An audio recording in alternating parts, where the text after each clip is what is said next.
সন্মানীয় সাংবাদিকসকল, যোৱা কিছুদিন ধৰি সদৌ অসম ছাত্ৰ সন্থাৰ সাধাৰণ সম্পাদক শংকৰজ্যোতি বৰুৱাৰ বিৰুদ্ধে উত্থাপিত হোৱা অভিযোগে ৰাজ্যখনত ৰাজহুৱা প্ৰতিক্ৰিয়াৰ সৃষ্টি কৰিছে।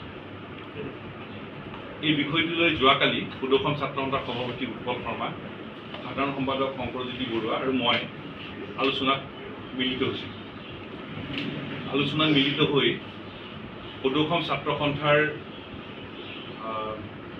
ভাৱমূৰ্তি অটুট ৰখাৰ লগতে সংগঠনৰ বৃহত্তৰ স্বাৰ্থৰ প্ৰতি লক্ষ্য ৰাখি সাধাৰণ সম্পাদক শংকৰজ্যোতি বৰুৱা, সভাপতি উৎপল শৰ্মা আৰু মই তেখেতক সাধাৰণ সম্পাদকৰ পদৰ পৰা অব্যাহতি আৰু ছুটি ল'বলৈ আমি পৰামৰ্শ আগবঢ়াইছোঁ।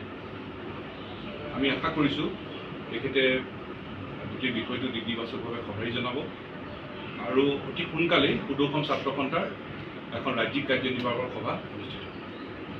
প্ৰথম কথা, ব্যক্তিত্বই সংগঠন আৰু সংগঠনতকৈ সমাজ সদায় উদ্ধত। শেহতীয়াকৈ সদৌ অসম ছাত্ৰ সন্থাৰ সাধাৰণ সম্পাদকগৰাকীৰ বিৰুদ্ধে ছাত্ৰ সন্থাৰে এগৰাকী সক্ৰিয় সদস্যাই যি অভিযোগ উত্থাপন কৰিছে, তাৰ পিছত সমগ্ৰ অসমত ৰাজহুৱা প্ৰতিক্ৰিয়াৰ সৃষ্টি হৈছে। আমি বিষয়টো ছাত্ৰ সন্থাৰ মজিয়াত গুৰুত্ব সহকাৰে আলোচনা কৰিম বুলি প্ৰথম দিনৰ পৰাই কৈছোঁ। আৰু যিহেতু সাধাৰণ সম্পাদকগৰাকীয়ে নিজৰ প্ৰতিক্ৰিয়া প্ৰকাশ কৰা নাছিলে, গতিকে একপক্ষীয়ভাৱে বিষয়টোত আমি আগবাঢ়িব বিচৰা নাছিলোঁ।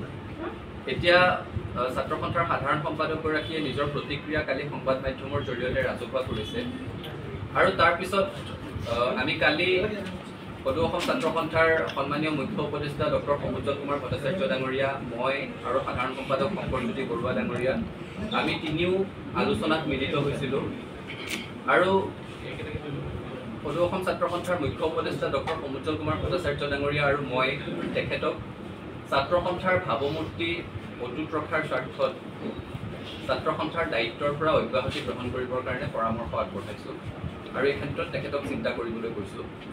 আৰু আশা কৰিছোঁ ভৱিষ্যতৰ দিনত অসমত হোৱা যিকোনো অনীতি, দুৰ্নীতি, নাৰী নিৰ্যাতন জাতীয় ঘটনাত ছাত্ৰ সন্থাৰ কণ্ঠ সবল হৈ থকাৰ স্বাৰ্থত ছাত্ৰ সন্থাৰ পৰিয়ালটোৰ সৈতে খুব প্ৰত্যয়েৰে সৈতে নিজৰ জীয়ৰীসকলক জড়িত হ'বলৈ আগবঢ়াই দিয়া প্ৰতিগৰাকী অভিভাৱক নিশ্চিত হৈ থাকিব পৰাৰ স্বাৰ্থত আৰু সংগঠনটোৰ ভাৱমূৰ্তি অনাগত দিনতো অটুট ৰখাৰ স্বাৰ্থত সাধাৰণ সম্পাদকগৰাকীয়ে সেই সিদ্ধান্ত গ্ৰহণ কৰিব আমি আশাবাদী।